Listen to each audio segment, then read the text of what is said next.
So, can you like introduce yourself for the audience? Yeah. My name is Kyle Moschkin. I'm a strength coach for the Washington Wizards in the NBA. I'm going into year three with the team, but prior to that, spent one season with New York Liberty in the WNBA. Spent a season with the G League affiliate for the Brooklyn Nets, based in Long Island. Prior to that, I spent 3 years overseas in China with NBA's academy project. So did a lot more grassroots youth development, running camps, coaching education. So that was a cool opportunity to get involved with some international projects, Basketball Without Borders.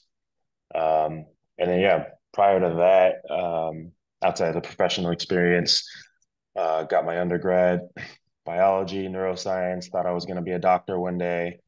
Um, Decided that wasn't for me. I wanted to stay close to sports because I couldn't make it as an athlete. So the way that I found to stay close, like many other people have like similar stories, I'm sure, is to get into training. So I was able to find a graduate program at University of Northern Colorado, and yeah, just got the itch from there. Here we are. Nice, nice. So, uh, 3 years of like NBA and before that's WNBA and G League.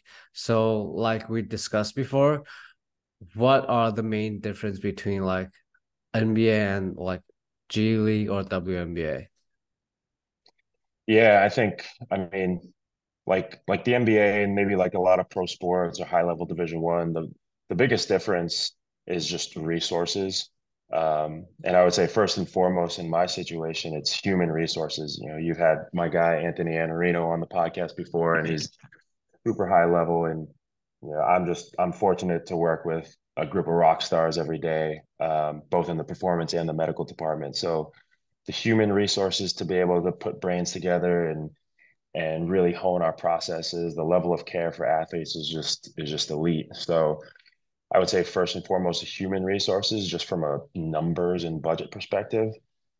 Um, Obviously, just the the logistics of being able to travel a little bit easier, not having to fly commercial. I think, especially from the athlete perspective, just getting to kind of smooth out their off-court experience as much as possible. I think that gives us the opportunity to fit in training where maybe other scenarios you wouldn't be able to.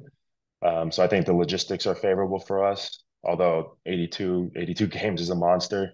Um, but I would say just the resources afforded, both human and financial equipment, just really let you do things at cutting edge at this level. Cool, cool. So, today I want to discuss about like jump training. I know that basketball player like jumps a lot, and they most of them have like crazy vertical jump. But however, before they went to NBA, they have crazy vertical. So, um,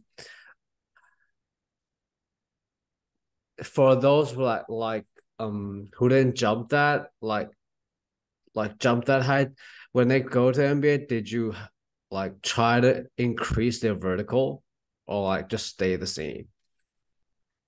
I mean, it's super case dependent. I would say, just every athlete you treat them as an n equals one. Just they're their own case, and a lot of it is going to be driven by whatever their court goals are, the court demand. So some of that is kind of maybe obvious just from objective testing, but some of it's also driven by the player development staff and coaching staff. And for us to be able to collaborate with those professionals, I think that's where you really get to hone where the athlete's training goes. Um, so, I guess just to sum that, it's just if if jumping higher is a part of a player's goals, whether that individual's goals themselves or driven by the staff, then we'll attack it. If it's not, then it may still live in the training program as a satellite goal. Um, but the emphasis on whether we're really going to put resources and effort into that will be just dictated by the demand of the court. Love it, love it. So, um, like you mentioned, work in China, uh, NBA academy. So for developing those like young kids, how would you like help them? I mean, yeah, how would you help them increase their like vertical jump? Oh I know man, it's a that's huge like question. I know it's a huge. yeah. No, I mean that's when you're working with kids, obviously that's the first thing. Oh, I want to dunk. I want to do a 360s, showing clips of LeBron doing otherworldly things. Like I want to do that. Um, and so I think the reality is just youth development is a totally different animal. And a lot of the same core principles apply for training. So, progressive overload and periodization, individual differences. But um, I think there's a lot more value on exploration and free play with kids. And I guess specifically as it relates to jumping, jumping is a skill. And as you get to higher levels of sport or higher levels of athlete, you've just gotten a lot of reps at that. So when you make it to the league, you've jumped a million times. When you're 10 years old, you've probably fallen a million times, but you haven't really done like a nice, like coordinated jump. So as a performance coach, you try to provide opportunities for kids to be able to find movement solutions. And so I think some of that comes into kind of block practice, like you might see in like traditional, learning paradigms. But for me, at that point, it was a lot of free play, exploration, gamifying things, and building general motor qualities. So I guess specifically with jumping was probably a lot more extensive than intensive. They just need to be able to get sub-max reps and learn how to coordinate their movement patterns. So at that time, I would say that was probably the biggest thing for me was giving them a more robust movement library, and then building really foundational components of jumping, like the neural components, repeatability, not really necessarily like beefing up the engine just yet. Some of that's going to get that box will get checked with maturation. Like every strength coach that's worked with like youth or high school kids looks like a genius when they put on slabs of muscle, every few years. But I think just getting them chances to coordinate their movement, I think that's where the money is. Cool, cool. So you mentioned that jumping is a skill. Did you like ever like teach them like probably how to decelerate or like how to like internal rotate their hip, this kind of stuff? Do you think do you think these kind of skill is valuable for training basketball player? Yeah, I mean, again, the youth population just to me presents a lot of different, I guess, not problems, but just it's a different puzzle to solve. And so, when if you're talking about like hip internal rotation, ankle dorsiflexion, stuff like that, like those qualities kids tend to just have. Part of it is just they're not fully developed. They haven't generated enough reps to really impact the tissue. They haven't developed crazy compensations yet. They just haven't organized their system. Now, the older, more experienced senior player, someone that makes it to the league, you know, they've just accumulated a lot of mileage. Maybe they've accumulated a million crappy reps, and now you're having to break some patterns, and maybe they've developed some global tension, and now you kind of have to like get a little bit more fine tuned and fix some of those things. I found with the kids, I didn't really have to attack things like necessarily on a parts basis. Um, was really able to kind of just get them into jumping patterns. So deceleration is just going to come from, all right, we're teaching penultimate steps, but they don't know that we're working penultimate steps. They might be doing like a low box, stepping over a low box into a box jump. They might be doing just crossover steps, which are kind of just, the same sort of attack the ground strategy as you might look at in a penultimate jump strategy. Um, so they're kind of getting their medicine mixed in with them. But I didn't feel like I ever had to really look at those kind of myopic singular parts of them. Like just being able to teach them different strategies and constrain it in a way that lets them find solutions. Cool. So what if like um if the athlete getting older, like let's say the high school kids, they're gonna like they want to jump higher at that time or at that age of like athlete, uh would you be more emphasizing on like teaching them like things like power clean or like those like range of motion, like movement control we mentioned? Yeah, I think once you get to that age, like that starts to be like a little more fun in the sense of like now we might mix in some like real training, whatever you might call that. So I love the Olympic lifts. I kind of came up working the snatch, the clean and jerk, push pressing jerks. When I was in college as a shot putter, that was we were doing some Olympic variant, we were doing a squat variant, we were doing a pull variant, we were doing something overhead, and it was really simple. But I think there's value for all athletes in just some of the core tenets of Olympic lifting. So finding your power position, using push strategies, triple extension, and the coordinated timing that it takes to do a full lift. Whether, even if you're not necessarily catching a clean or a snatch, if you're doing high pulls, just the sequencing that you get from that, I think that's really valuable. So some of my high school kids at that time were getting we're getting Olympic derivatives. We might be doing, you know, a deadlift to a high pull to a power clean. Um, so they'll start getting complexes where we're starting to learn that and they're grooving patterns. And I found that for that age group, that was pretty impactful in conjunction with the jump strategy and the free play that I would do with some of the younger kids. Cool, cool. So uh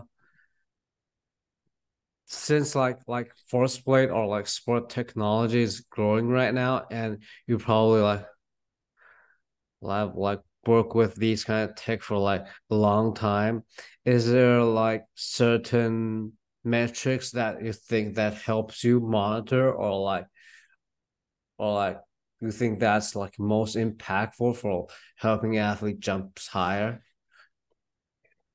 Yeah, I think there's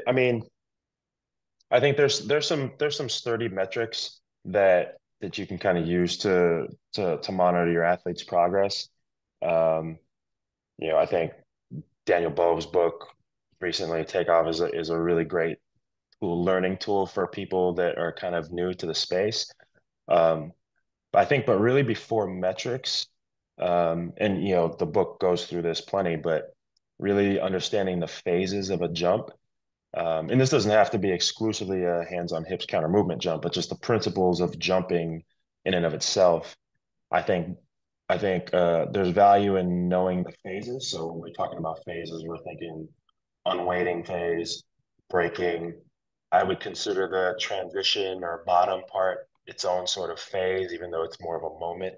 And then propulsion, and then landing if you wanted to get more holistic and look at strategies. But I think knowing those phases and what those phases tell you, um, I think in each of those phases will have some metrics that you can use to identify deficiencies. But when you're assessing an athlete in the context of jumping, I think there's some value in looking at each of those phases and then kind of identifying where they might be deficient. And then you can kind of lean your training program in that direction. Cool. So one I want to go a little bit deeper about this is like in the book it mentioned a lot of like impulse and takeoff velocity. So how exactly can you like train the like or help athlete build up like so they have the ability to like get a huge impulse when they jump or when they move? Yeah, and I think impulse is a super important, and if for those who aren't familiar, impulse is just going to be force over duration. So you're looking at the area under the curve, and I think impulse kind of leads you down the path to understanding that the jump is really holistic and it really builds on the prior parts of it. And so even this past season, I've come to put a lot more emphasis on the unweighting phase and just the idea that a really good unweighting phase really sets the table for a good braking phase, which then sets the table for a good takeoff or propulsive phase. So when you peel all that back and you're able to look at how an athlete unweights, you could be looking at the force trace itself, you can be looking at a metric, or just visually, you can generally see it. How well an athlete unweights will kind of tell you how much potential they have in the rest of that jump. Um, and I think the components that go into unweighting, I think this kind of circles back to what you asked a little bit earlier about, are we chasing internal rotation? Are we chasing kind of a parts-based strategy for development? The unweighting phase, if there's some deficiencies there, you might want to look at some aspects of range of motion. Where are they in the phase of gait? So our director of performance, Ty Terrell, has a really good way of thinking about this, and it's the idea that if you have a runway for a plane to take off, you want to try to have a long runway to build up speed, build up momentum, build up impulse. A lot of athletes tend to be late in their phase of gait, so late propulsive. And what you'll see is when they go to unweight, you may see them divert to their toes really, really quickly instead of using a whole foot strategy, being able to develop force from the heel to the midfoot to toe off. They may go right to toe off. And so if you're right at toe off and you're the airplane trying to take off and you only have 1/3 of your runway, well, it's going to be really hard to develop a really good takeoff. So some of expanding that runway could be a range of motion thing. A range of motion issue could be related to some structural things. It could be tissue extensibility. It could just be global or neural tension, and you need to teach a player how to relax. So there are different strategies for that. You might go to some ground-based strategies that align the rib cage and pelvis, and that may clean things up immediately. You may go to the foot and find that there's a lot of restrictions in dorsiflexion, and maybe that's the place you attack. But I would say that unweighting phase gives you some insight into are they going to be able to have a well-developed jump throughout the rest of that curve? And B, you can have some early indicators of where you might want to attack your training. Great, great. So before we dive into like the unweighting phase or like the 6 phases of like counter movement jump, I know this is the question probably get asked a lot, but I'm still gonna ask it anyway. What's the Shoot. difference between power and impulse? Oh boy. I mean, impulse, I mean, mathematically, you're just looking at impulse as force times time, right? And then power is just going to be force over time. So it mathematically they're opposites. One's a multiplication sign, one's a division sign. Um, I would say that for me, when I'm looking at how how to determine where an athlete is probably lacking, I'm really looking more at the impulse, because the impulse, when you're looking at a forced time curve, not only is there a numerical component to that, you can pump out a number to that equation, but you're also seeing the shape factor of what does that curve look like? Is the impulse kind of wide and stubby, or is it skinny and tall? And those two athletes, let's say they have a pretty similar numerical value for that impulse, they're going to be super different. And you don't need a forced time curve or a number to tell you. You'll be able to see how different those players are. So to me, I like power as a sturdy indicator, and it's easy to communicate, especially if you put it in relative terms. So, you know, they're producing X, watts per kilogram, 65 watts per kilogram. Like, and you can kind of track that as like a sturdy metric moving, across their training period.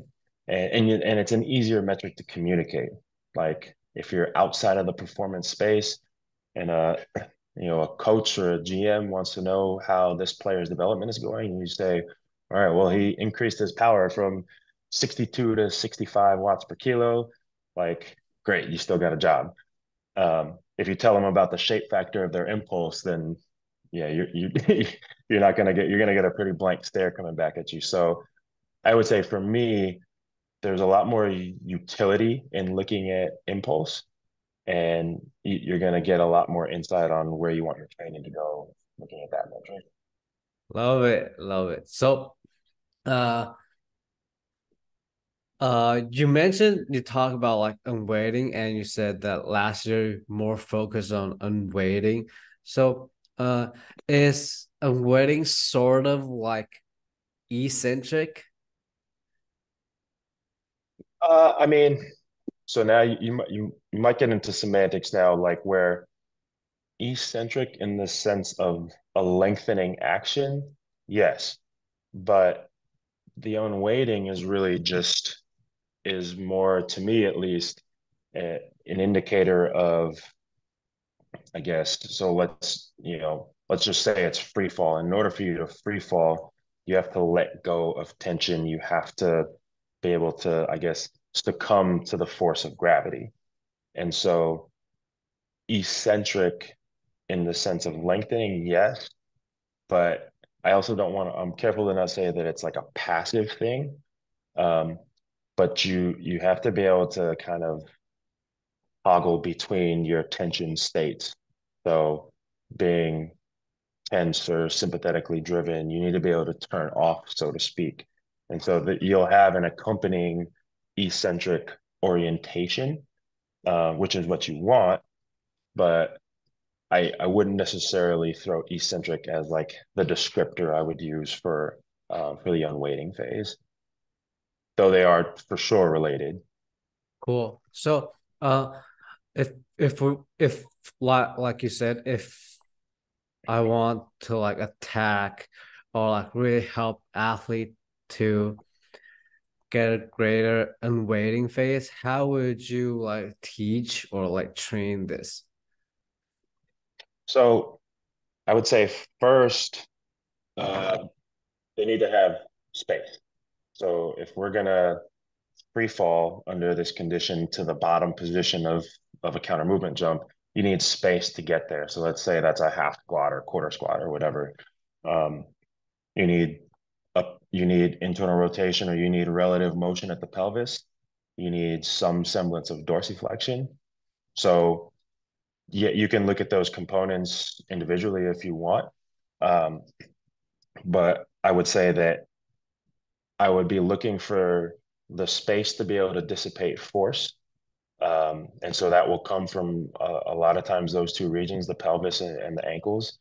But assuming that someone has relative motion in those places, just to be an effective jumper, you don't need to be Gumby. You don't need to have, you don't need to be able to put your shin, you know, flat to the ground or 2 feet over your toes, but you do need space. So let's say that they do have that. Now we want to be able to teach orientation. So if we're looking at pelvic orientation, depending on the camp that you're talking to, you may be looking at terms like counternutation of the pelvis. And so to be able to descend into a squat, you're going to need to counternutate the pelvis to lower your center of gravity. Um, and so being able to do that a lot of times involves being able to shift your center of mass back. So now we're going back to the whole runway paradigm where if I'm really forward, I've already eaten up the space that I need to be able to sit back and down. So in order for me to sit back and down, if I can't do it on my own, I may need a counterbalance or I may need an external reference. And so that's where anything front loaded, plate reach, arm reach, a front rack squat versus a back loaded rack, anything that has a load or a reference in front of the body to where the athlete can push themselves back from, will teach the ability to counter rotate or lower or shift their runway back, if you will. Um, and so I would say that when we're talking about level changing, which is kind of a buzzy word in a basketball space, in order to level change, we need to be able to use that full runway. And so you need to be able to hit an early and a mid and a late phase of gait. And so I've found that um, the aspects of our program this past season that emphasize shifting back, whether it's through reaching strategies, has really paid dividends in allowing athletes to feel comfortable in the unweighting phase. Um, and then let's say that's checked off and they're able to sit back and down. They're able to shift their center of mass back. They're able to use their whole foot. Now, just like with any performance aspect, now you layer on intensity. And so now we're doing things like rapid drop catch squats, drop split squats, a la like a Corey Schlesinger style. So, once you have the space to level change and you have the capacity to use the entire phase, all three phases of gait, now you layer on speed and you got yourself a pretty decent unweighting phase. Cool. So, when the athlete like plays like real time, they need to like dunk the ball or like uh do some crossover and lay up that kind of stuff. Um, most of the time, let's say like when they're doing offense, they probably like jump more. They tend to more jump like 1 foot, right? Single leg. So does counter movement jump really able to like um to help you understand like the leg stiffness? Do they sink the center of mass down or not? These kind of stuff. Yeah, that's a good question. I think that there are some general principles that you can kind of carry across from bilateral counter movement jumping into single leg. And it's, in my eyes, it's probably a little bit more just whole system organization and tension. But unilateral jumping, I think, again, just like how bilateral jumping is a skill, I think it's a skill to single leg jump. Um, your penultimate step is different. The way that you utilize momentum, the way that you utilize the stretch shortening cycle is going to be a little different too. And so I would say that, yeah, maybe you can still use the CMJ as general indicators of where their readiness is or their training adaptations are. But if you're trying to improve 1 foot jumping, like you definitely need to groove that skill with more specific exercises in conjunction to the with your general training. So if you want to like if an athlete want to have like better penultimate step or like better deceleration in order to like uh transfer the momentum to more vertical, they need to like just stuck more. I mean, yeah, you can, yeah, if you go out in the backyard and just kind of keep trying to dunk, like you're gonna get somewhere. But I think stripping that down a little bit, getting into more rudimentary locomotor patterns. And so, if you peel it all the way back, just owning your single leg stance. So the phase of one or if you're at a freeze frame, one leg takeoff, you have hip extension and or triple extension, if you will, on one side, and you have flexion on the other. And so it looks kind of like a sprinter drive or step up position. And so maybe you're starting someone off with marches and making sure that they have single leg stance, and that builds into skipping variations or even like little from the sprinting world you get into dribble patterns. Um, and from there, if you're going to level it up and really start to get into that more specific stretch shortening cycle and sequential patterning for a single leg jump, now you're probably getting a lot of bang for buck out of bounding exercises. which involves a fair bit of skill. So you would need to develop that player through that locomotor pathway up to bounding, layering intensity on that. Um, so yeah, I mean, while you could go out there and just try to dunk, you could probably peel that back into some, more bite-sized steps along the way. Sorry, I put it in that way. Yeah. If I had known how to do that back in the day, I would have been able to dunk on something more than a nine You foot should hoop. you should probably do that more. Yeah. Cool. So just gonna like you mentioned like marches to skipping to just like bounding. Um do like you train pro basketball players right now, elite of the elite. Do you still like uh implement these kind of like workout into like their warm up, that kind of stuff? Oh yeah, for sure. I think that's just those are just fundamental athletic qualities that basketball, football, whoever, um, whether it's a team warm up and you get 5 minutes, no athlete anywhere loves the warm up. But if you sprinkle in little touch points of, all right, today we're doing A skips, tomorrow we might be more high needs, next day might be more power skips. You might get into some bounding. So we'll hit that, sort of that progression over the course of a week, 2 weeks or so. But we're getting little hits, just microdosing throughout the course of the season, skill work, just the way that we would microdose something like, max strength or high neural drive activities. You're also mixing in the skill work whenever you can. Even in the context of certain lifts, and it's dependent on the player too. So if you get a player that's playing 38 to 40 minutes a game, yeah, maybe you're not getting as many touch points and he's getting it in the team warm up. But a rotation player to a player that's more end of the bench, and you're getting to have a little bit more robust training sessions. Yeah, there's no reason why we wouldn't do some sprint patterning work on a deadlift day, for instance. So I think there are opportunities to put that in to each player's program, regardless of where they are in the pecking order or where they are in their development. I think they're just kind of foundational skills for all the players.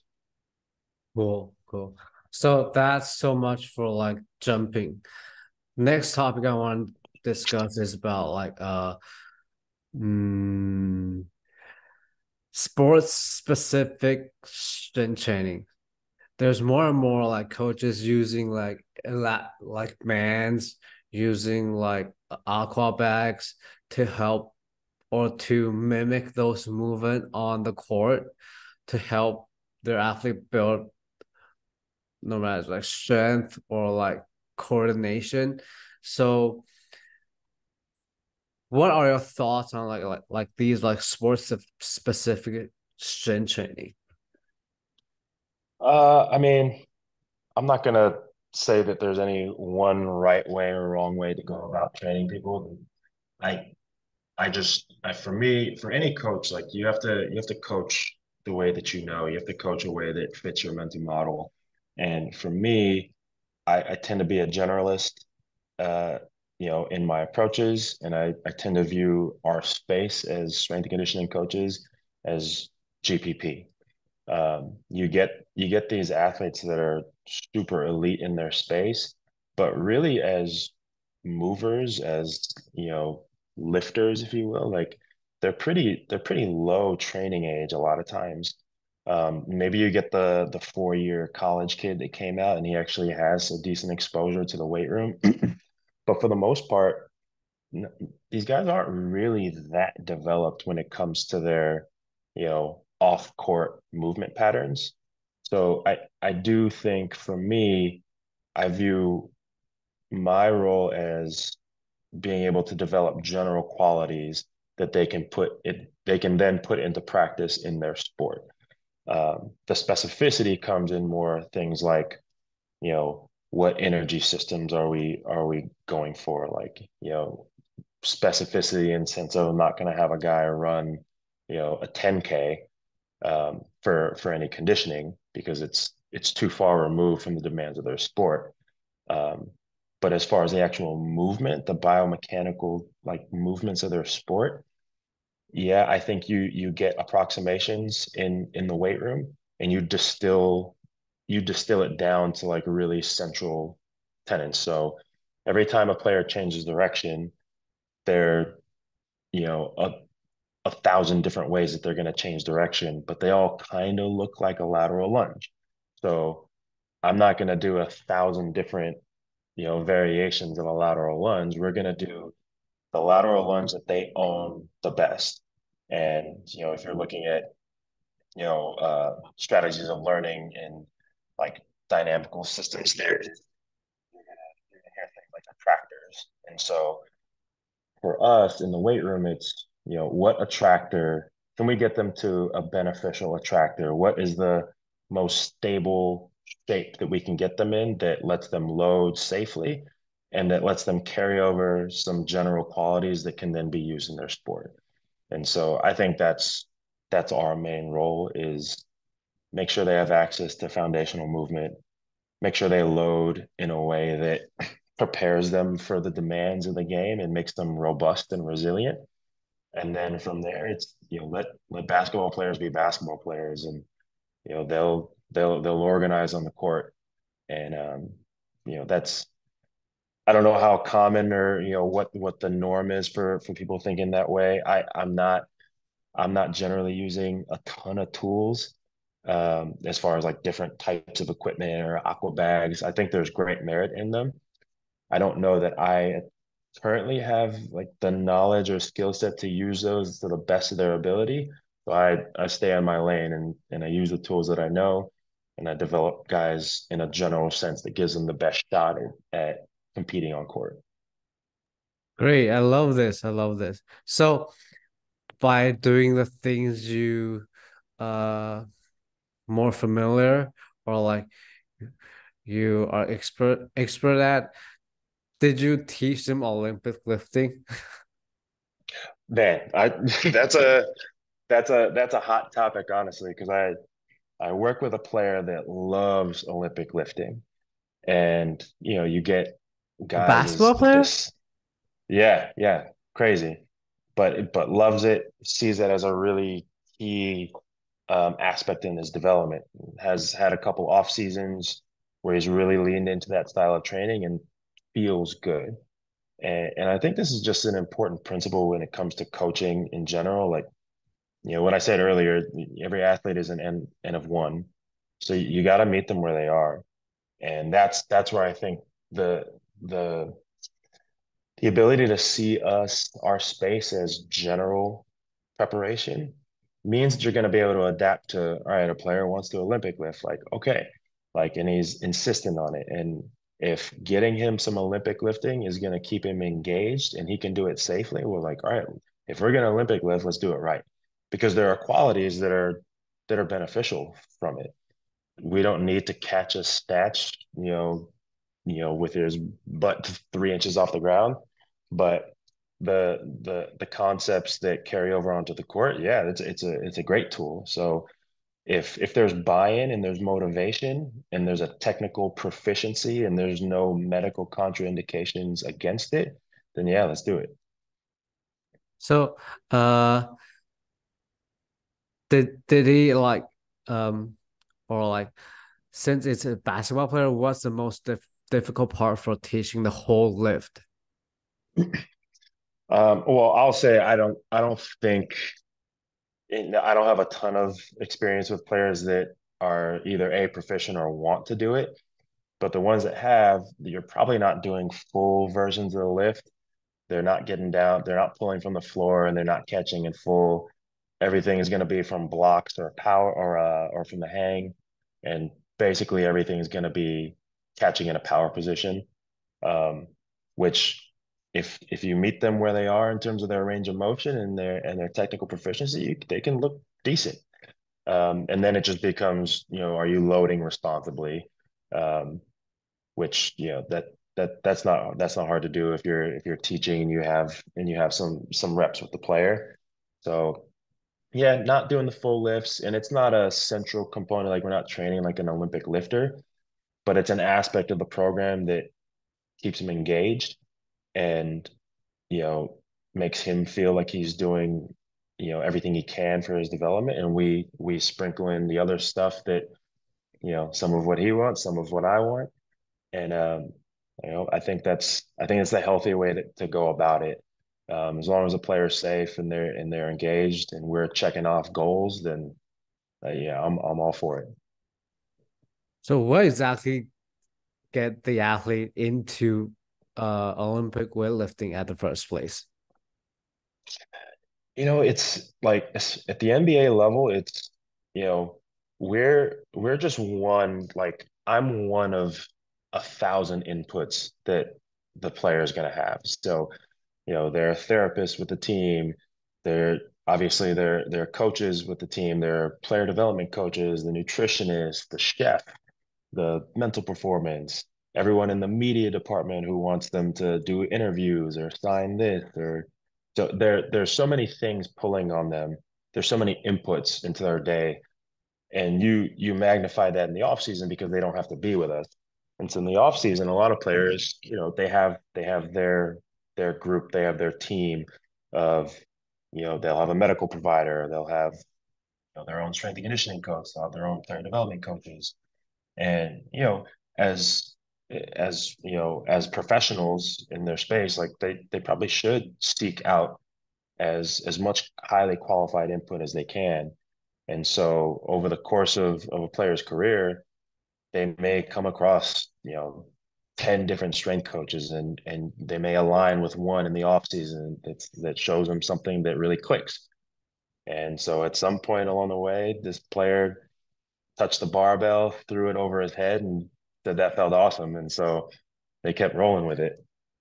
And I think it's great. I think just like the culture of training, I know we like, I don't know, we lean into the science and I guess like the nuts and bolts of training, and everything is correct and everything is data driven, evidence based, which is all that is important and it should be. But I think the culture of training for pro athletes, especially basketball players, I think is really important to foster that because, you know, it's, I was just talking to a colleague the other day that, the main spaces that a player hits in the course of a day, let's say, is the training room, the weight room, and the court, right? So the court, they have to work, it's active, but it also aligns with their passion. So it's an easy fit. The training room, is a little bit more passive. They can be on their phone on the table. They don't necessarily have to work. And, but maybe it doesn't, that's not something they love to do, but they don't have to work at it. The weight room is a tricky area because they have to work and they probably don't love it either. So the buy-in that you need in that space and the way that you need to meet a player where they are is really important. And so anything that fosters a culture of hard work, training, taking care of your body, I think that you try to ride that momentum and just guide them along the way as best you can. So I don't know if this is true or it is true or not, but from Taiwan, I heard that a lot of like basketball players don't really enjoy working out at the gym. So how do you guys create buy-in for these players? I think it's different for a lot of guys. I think, and I'll preface this by saying like I'm only going into year three, and so there's I only have a certain amount of touch points. But even in that brief span, there's such a wide variety of players and like what makes them tick, what motivates them.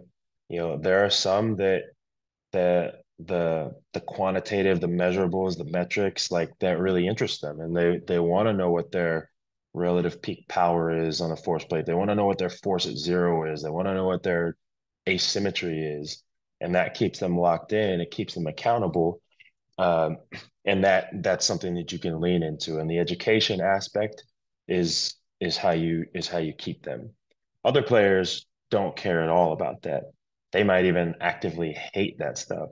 And so now maybe you need to have more aspects of fun. It's going to be, you know, here's these functional things that we're going to do, but we're also going to throw in some bicep curls because every player wants to look good in front of the mirror, or they're all on TV 82 games a season. So when the cameras are rolling, they want a good freeze frame with the guns out. So maybe that's how you got to get them. And so I think it just comes down to just conversation, getting reps with the player, talking to them, being open about here's what I view as being impactful for you. How does that align with your views? Are we on the same page? Or are we in a totally different book? And if we are totally different, let's talk about how we can meet in the middle. What makes you feel right? Um, and so it's really a partnership, man. Like we're a coach, but it's different than I would say, like especially different than my time with the academy where it's like youth kids. And I imagine it's probably different. I've never worked in the college setting, but I imagine it's different there where you're a lot more of like an authoritative figure. Coach says jump, you say how high. It's not like that in the league. It's way more collaborative. It's way more of a partnership, and players need to know that you're with them there, and they need to know that you're not just spewing your ideologies at them. And I think once you create that safety, once you create that trust, I think you can make some good things happen. And again, if this goes back to my belief of being a generalist. If you have a lot in your bag as a coach, then you're going to be able to deploy different tools at different times to meet whatever player you have. If you have kind of a singular way of going about things, then you may just find that you're you're not a great match with certain players, which is also totally fine. It's the beauty of having the resources. Like I said, with the NBA is, you have a wide range of practitioners that are going to be able to get players what they need. But um, in general, I just believe that, you meet the player where they are and you kind of go from there. Nice. I love this. I should really enjoy this. So that's kind of all the question I have for you today. So for those who are interested in what we're talking about today, where can they reach out to you? Um, on Instagram is an easy way to find me. It's just Kyle Moschkin underscore. I'm trying to be a little bit more active on there, but um, always happy to reach out or talk to people through DMs. I'm starting to get a little bit better about being on LinkedIn also, so you can find me there. Um, but yeah, those are probably the two best places to get me. Great, great.